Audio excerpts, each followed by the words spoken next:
Beyond Time, bab 446-447. Untuk melihat video selengkapnya, sahabat bisa kunjungi playlist yang telah Sabta Novel sediakan. Yuk mari, kita berimajinasi bersama dan masuk ke alur ceritanya.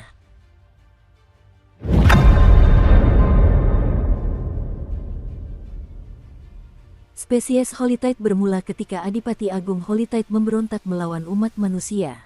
Namun mereka mempertahankan banyak aspek kemanusiaan, termasuk cara berpikir manusia, dan kebiasaan hidup mereka menurut hierarki. Baik itu Sisiling County atau county lainnya, mereka hanyalah satelit administratif, dan karenanya, sistem hierarki mereka tidak begitu jelas. Tetapi di ibu kota kekaisaran, keadaannya berbeda. Adapun spesies Holitite, mereka relatif bersatu, dan mempertahankan hierarki yang sama dimanapun mereka berkuasa. Dan hal-hal seperti itu tertanam dalam inti keberadaan Holitite. Masyarakat Holitite beroperasi dalam sistem kasta dengan 6 tingkatan. 2 tingkatan teratas adalah kaum bangsawan, 2 tingkatan tengah adalah prajurit, dan 2 tingkatan terbawah adalah budak. Duke Heaven Zenith berada di tingkat keempat, yang berarti dia termasuk dalam kasta prajurit. Hal yang sama juga berlaku untuk putranya. Kedudukan seseorang dalam sistem kasta sangat penting bagi Holitides. Hanya orang-orang dengan tingkat kultivasi yang benar-benar luar biasa yang dapat mengubah kedudukan mereka. Lagi pula, orang-orang di kasta bangsawan memiliki garis keturunan yang lebih baik dan lebih banyak peluang, sumber daya, dan sebagainya. Sebagian besar ahli terkemuka di antara Holitides berasal dari kasta tersebut. Memiliki kekuatan untuk mengubah kasta orang lain berarti memiliki kekuasaan atas inti dari spesies Holitite. Dan satu-satunya yang memiliki kekuatan itu berasal dari Katedral Netsade. Setiap dinasti kerajaan Holitite memiliki Katedral Netsade di dalamnya. Wujud ilahi Netsade dianugerahkan oleh katedral-katedral tersebut, dan kemampuan untuk mengubah tingkat kasta adalah berkah dari Netsade. Seseorang yang telah diberkati dengan cara itu akan memiliki aura yang jauh lebih dekat dengan aura Netsade. Selama bertahun-tahun yang tak terhitung jumlahnya, berkat pengaruh rahasia para Netsade lah Holitides sebagai spesies menjadi terobsesi dengan gagasan untuk naik melalui sistem kasta. Karena alasan itulah Duke Heaven Zenith saat ini sangat terkejut. Sampai saat ini, dia masih memiliki keraguan tersembunyi tentang kedua Netsade ini. Tetapi ketika dia melihat putranya sendiri menerima berkat itu, dia sangat takjub. Aura itu nyata dan otentik, dan seperti yang diketahui sang adipati, tidak setiap Netsade mampu memberikan berkah seperti itu. Hanya para ahli terkemuka di antara para Netsade yang dapat melakukannya. Atau, para kultivator dari Katedral Netsade. Netsades memiliki dewa mereka sendiri, Holitides tahu pasti akan hal itu. Dan meskipun spesies lain juga mengetahui kebenarannya, sebagian besar tidak mau mengakuinya. Namun itulah realita situasinya. Dewa Netsades tidur di bulan merah, dan telah disembah oleh mereka selama beberapa generasi. Karena perlindungan dewa itu, sekelompok penjaga ilahi telah muncul di antara Netsades. Mereka adalah Katedral Netsade. Mereka adalah penguasa kekaisaran sejati dari spesies Netsade, dan menduduki tingkat kekuasaan tertinggi. Saat pikiran tentang hal-hal itu terlintas di benak Duke Heaven Zenith, dia menarik napas dalam-dalam dan membungkuk lebih dalam lagi. Setelah pergi, dia segera memberi perintah untuk mencari beberapa pil iblis bulan surga bayangan. Dan dia mengirim pesan ke negara kota lain untuk mengumpulkan informasi rinci tentang buah dao 10 urat jiwa dewa sejati. Sayangnya, segalanya tidak berjalan mulus. Ada 4 atau 5 negara kota yang tidak yakin dengan ceritanya. Lagi pula, itu adalah cerita yang sangat sulit dipercaya.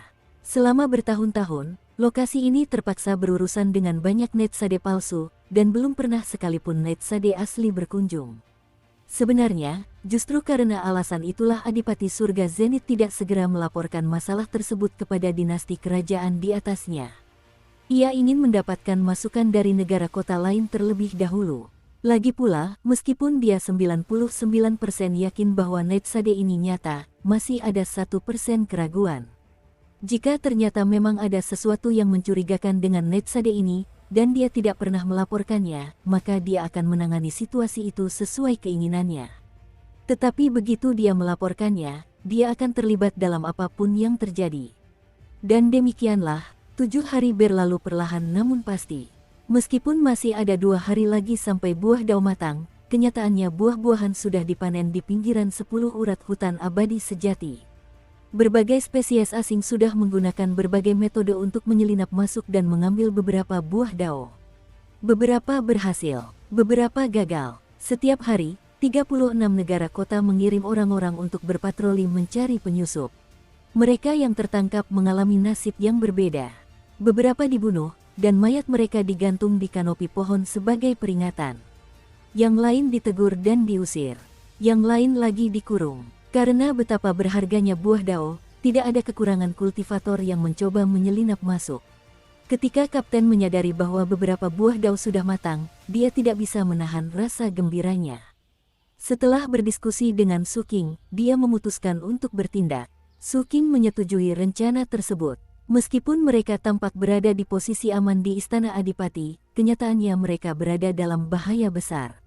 Meskipun Su Qing yakin penyamarannya belum terbongkar, dia tahu bahwa jika seseorang yang cukup kuat datang, mereka akan dapat melihat kebenarannya.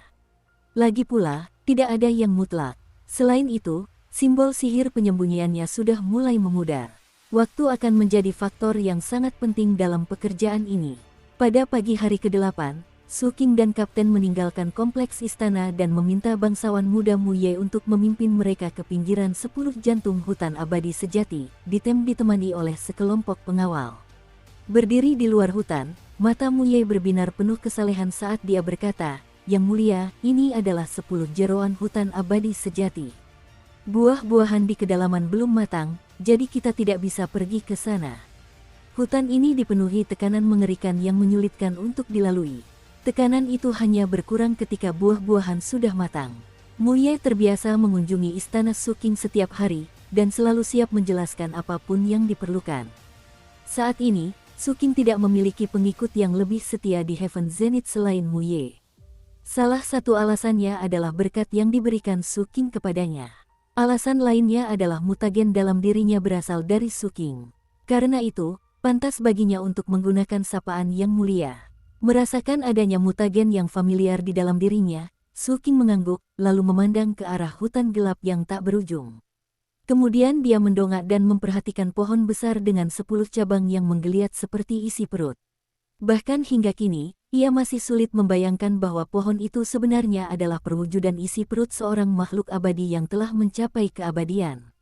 Yang mulia, selama beberapa hari ke depan, Anda harus menghindari aktivitas di malam hari. Pada periode setelah buah dao matang, terdapat aura yang sangat istimewa di sini. Jika Anda bersentuhan dengannya, aura itu akan menyerang Anda dan membahayakan Anda. Setelah mendengar itu, kapten bertanya dengan rasa ingin tahu, kerugian seperti apa. Itu akan menyebabkan halusinasi yang dahsyat. Yang mulia, jawab Mu Ye dengan hormat. Di masa lalu, seseorang mampu melihat Sang Maha Penakluk mencapai keabadian. Orang itu kemudian menjadi gila, dan akhirnya menggorok perutnya sendiri sebagai tiruan dari apa yang dilihatnya. Mereka akhirnya meninggal. Mata sang kapten berbinar penuh minat. Melihat sebuah buah yang tergantung di pohon terdekat yang menyerupai bola mata, ia memetiknya dan memasukkannya ke dalam tas penyimpanannya. Saat ini mereka berada di pinggiran 10 usus sang abadi sejati, dan ada cukup banyak buah yang tergantung di pohon-pohon. Semuanya menyerupai mata, meskipun beberapa terbuka dan yang lainnya tertutup. Buah yang matanya sudah terbuka siap dipanen, lanjut Mu Ye. Saat sang kapten terus memetik buah-buahan, Su Qing menyilangkan tangannya di belakang punggung dan bertanya, biasanya ada berapa banyak buah dao yang dipanen? Yang mulia, ketika buah dao matang setiap 100 tahun, biasanya ada sekitar 300.000 buah yang dipanen. Terkejut, Su Qing melakukan beberapa perhitungan. Lagi pula, satu buah saja bernilai 10.000 kredit militer. Qing Qiu bersama mereka, dan dia juga takjub melihat betapa banyaknya kekayaan yang tersedia. Mu Ye, suruh orang-orangmu memanen sebagian buah-buahan untukku, kata Su Qing. Baik, Tuan, jawab Mu Ye, dan dia segera berteriak kepada beberapa pengawalnya untuk mulai memetik buah-buahan yang sudah mekar sepenuhnya. Meskipun dia tidak memiliki banyak pengawal, mereka sangat bersemangat, dan tak lama kemudian, telah memanen beberapa lusin buah. Hanya dengan melihatnya, Su Qing merasa jantungnya berdebar kencang. Dia pada dasarnya sedang melihat ratusan ribu kredit militer. Melihat kerinduan di mata Qing Qiu, Su Qing menahan kegembiraannya dan dengan tenang berkata, "Kau juga ikut memanen." Qing Qiu segera bergegas menuju buah-buahan itu. Su Qing telah membuka segel basis kultivasinya beberapa hari yang lalu. Namun, karena khawatir dia mungkin melakukan sesuatu yang drastis, dia tidak mengembalikan tas penyimpanannya. Sebagai gantinya, dia memberinya tas kosong untuk digunakan sementara. Melihat Qing Qiu bergegas pergi membuat Su Qing tersenyum, tetapi dia segera menghapusnya dan menatap kapten. Sang kapten tak kuasa menahan kilauan matanya saat ia dengan cepat memanen satu buah dao demi satu buah dao lainnya, sambil terus bergumam sesuatu yang tak dapat dipahami. Su Qing tahu apa yang sedang dia lakukan. Dia sedang menghitung poin prestasinya di bidang militer. Kakak tertua tidak memiliki kemauan yang cukup kuat. Apa gunanya menghitung-hitung sekarang? Dia menggelengkan kepalanya dalam hati. Sebelum melangkah lebih jauh ke dalam hutan, Mu Ye membawa 25 buah dao yang telah dipanen. Dia menawarkannya kepada Su Qing, yang mengambilnya dan memasukkannya ke dalam tas penyimpanannya. 250.000 kredit militer. Kemudian dia memperhatikan Mu Ye kembali untuk melanjutkan panen bersama para kultivator Holy Tide lainnya. 26, 28, 31. Su Qing tidak terlalu memperhatikan kapten dan apakah dia sudah cukup berusaha untuk menjaga penyamaran mereka tetap utuh. Sekitar 1 jam kemudian, mereka telah membersihkan area tersebut dari buah-buahan. Mereka telah memanen lebih dari 100 ekor, dan sedang mempertimbangkan untuk pindah ke bagian hutan lain ketika mereka mendengar keributan di dekatnya. Mu Ye langsung siaga, dan menjadi orang pertama yang berdiri melindungi Su Qing. Sementara itu, para pengawal bawahannya maju duluan untuk melihat apa yang terjadi.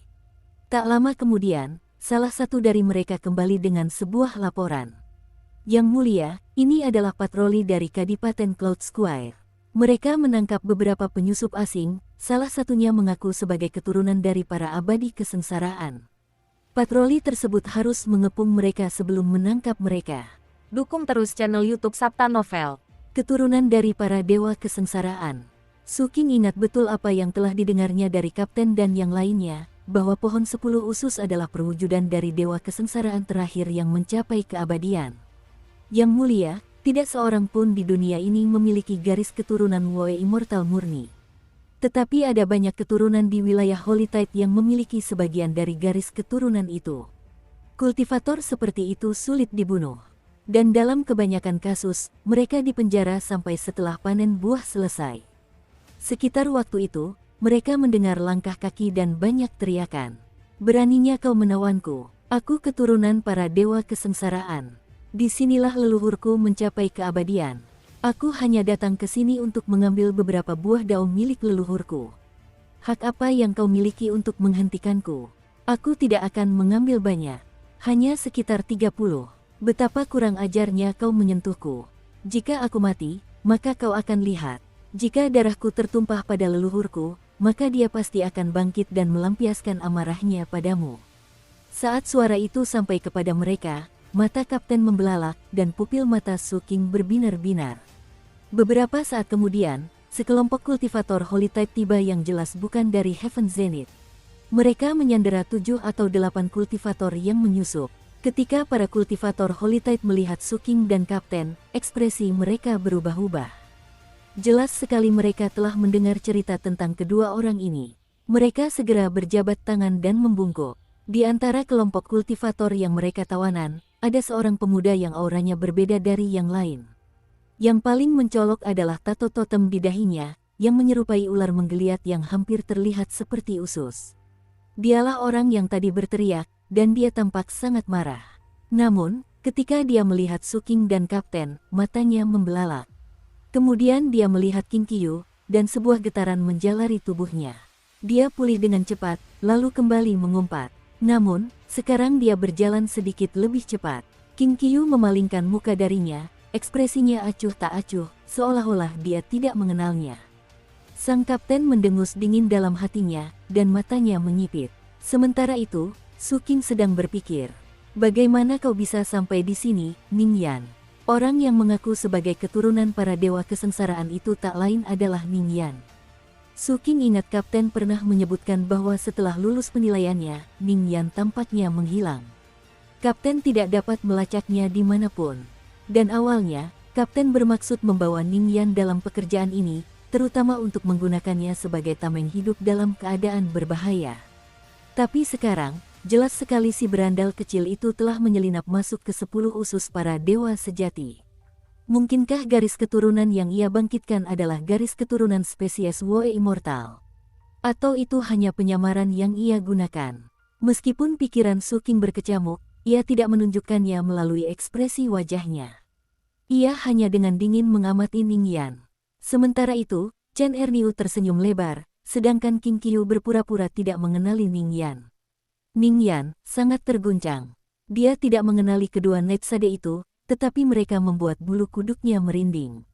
Terutama saat dia melihat salah satu dari mereka tersenyum padanya. Dia tiba-tiba merasa sangat khawatir. Kenapa dia tersenyum padaku? Pikirnya gugup. Kemudian dia menatap Qing Qiu. Mereka berdua berasal dari prefektur penerima kaisar, dan telah berpartisipasi dalam acara perekrutan yang sama, memberinya banyak waktu untuk mengenalinya. Meskipun dia tidak mengenakan topengnya, dan juga mengenakan pakaian yang berbeda, auranya sama, jadi hanya dengan sekali pandang dia langsung mengenalinya. Saat itu, dia bahkan tidak ingin tahu apa yang Qing Qiu lakukan di sini. Sebaliknya, dia dalam hati mengutuk karena belum melakukan apapun untuk mengubah penampilannya. Namun, bukan seperti itu yang dia harapkan. Karena beberapa keadaan unik, dia sebenarnya tidak bisa melakukan apapun untuk mengubah penampilan dan auranya. Dia terpaksa menggunakan alat magis untuk mencapai hal itu, kecuali bahwa ketika dia ditangkap, alat itu diambil darinya. Saat ini, hal utama yang ingin dia lakukan adalah pergi dari sini. Lagi pula, dia mendapatkan firasat yang sangat tidak menyenangkan. Saat para Holytides lainnya membawa Ning Yan dan yang lainnya pergi, Kapten tiba-tiba berkata, "Para dewa kesengsaraan." Kedengarannya menarik. "Aku menginginkan yang itu." Kapten itu menunjuk ke arah Ning Yan. Ning Yan merasa kulit kepalanya seperti akan meledak, dan jantungnya tiba-tiba berdebar kencang. "Jangan bilang dia menyadari siapa aku. Itu tidak mungkin." Ning Yan tiba-tiba ketakutan memikirkan semua cerita yang pernah didengarnya tentang Netsades. Tentu saja, dia tidak punya pilihan dalam hal ini. Para Holytides segera mengiyakan perintah tersebut, lalu menyeret Ning Yan ke arah Kapten. Kemudian mereka dengan hormat menyerahkan tali yang mengikat Ning Yan. Kapten itu mengangguk kecil dan mengambil tali. Kemudian dia menariknya, memaksa Ning Yan untuk melangkah beberapa langkah lebih dekat kepadanya. Setelah melihat senyum mengerikan sang kapten dari dekat, Ning Yan dengan cepat memasang ekspresi hormat di wajahnya. "Hambamu yang rendah hati ini menyampaikan salam hormat, wahai yang maha tinggi. Aku sangat penasaran seperti apa rasa isi perut Woe Immortal," kata Kapten sambil memperlihatkan giginya lalu menjilat bibirnya. Jantung Ning Yan berdebar kencang dan wajahnya muram. Ia mencoba mundur tetapi Kapten kembali menarik tali itu. Karena sama sekali tidak bisa melepaskan diri dari tali, Ning Yan gemetar dan berkata, "Yang mulia, tolong jangan mempermainkan saya. Hamba Anda yang rendah hati ini bau dari ujung kepala sampai ujung kaki. Saya benar-benar tidak enak rasanya." Ketika Qing Qiu melihat semua ini, dia menghela napas dalam hati. Sebelumnya, dia tidak menyukai atau membenci Ning Yan. Dia hanyalah orang yang lewat, tidak lebih. Tetapi mengingat mereka berada di negeri asing yang jauh, kenyataan bahwa dia berada dalam kesulitan seperti itu, dan dalam bahaya dimakan, membuat hatinya dipenuhi rasa iba. Ekspresi kesedihan bahkan terlintas di wajahnya. Melihat ekspresi Qing Qiu, Su Qing menatap Kapten. "Untuk apa kau menginginkan dewa kesengsaraan itu? Kau tertarik dengan isi perutnya?" "Tentu saja tidak, wahai anak baptis yang mulia," kata Kapten sambil menyatukan kedua tangannya dengan hormat. Ning Yan diam-diam menghela napas lega. Namun, Kapten terus berbicara. "Tuan, akhir-akhir ini saya sedang bereksperimen dengan pil garis keturunan," kata Kapten. "Saya telah melakukan eksperimen dengan hampir semua spesies yang bisa dibayangkan, tetapi belum dengan Woe Immortal. Saya berharap bisa membawanya kembali dan meracik pil dengan dagingnya yang masih hidup."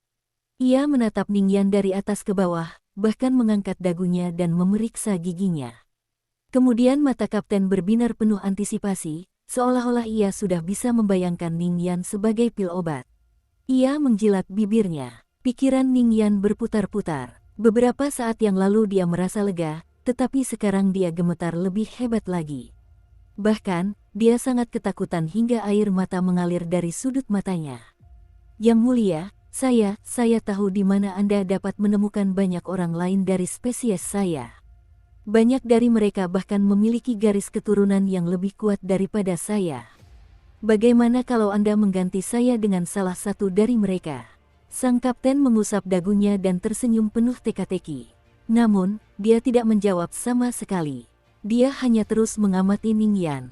Rasa takut Ningyan semakin meningkat, dan kesedihan memenuhi matanya. Su Qing mengalihkan pandangannya dari kapten dan Ningyan. Melihat hari semakin larut, ia melanjutkan perjalanan lebih dalam ke hutan selagi waktu masih berpihak padanya. Ia segera menyadari bahwa buah-buahan mentah Sostaflaed lebih dari 90% dari apa yang tersedia di daerah ini. Dan banyak di antaranya sangat kecil sehingga sepertinya tidak mungkin akan matang dalam sehari. Sambil menoleh ke arah Muye yang patuh, dia berkata, apakah semua buah akan matang besok? Muye ragu sejenak, lalu menjawab, Yang mulia, sebagian besar buah akan siap besok. Tetapi berdasarkan beberapa catatan kuno kami, saya cukup yakin bahwa waktu panen buah dao hanyalah perkiraan. Tidak seharusnya sepenuhnya akurat, tetapi meskipun buahnya belum matang besok, seharusnya akan matang dalam waktu sekitar seminggu ke depan. Su Qing sedikit mengerutkan kening. Dia tidak ingin tinggal di wilayah Holytide lebih lama dari yang diperlukan, dengan kekhawatiran utamanya adalah penampilan fisiknya. Meskipun begitu, dia belum mau pergi sekarang. Aku bisa menunggu 7 hari lagi jika perlu. Berbalik, dia berjalan kembali ke arah puncak langit. Muye bergegas mengejarnya, diikuti oleh anggota kelompok mereka yang lain. Ekspresi kapten tetap sama seperti biasanya saat ia menarik Ningyan dengan tali. Ningyan mengikuti, merasakan campuran mati rasa, kesedihan, kemarahan, teror, dan penyesalan. Sama sekali tidak ada yang berjalan sesuai rencananya. Awalnya, ia berasumsi bahwa bahkan jika rencananya gagal, ia tidak akan berada dalam bahaya besar.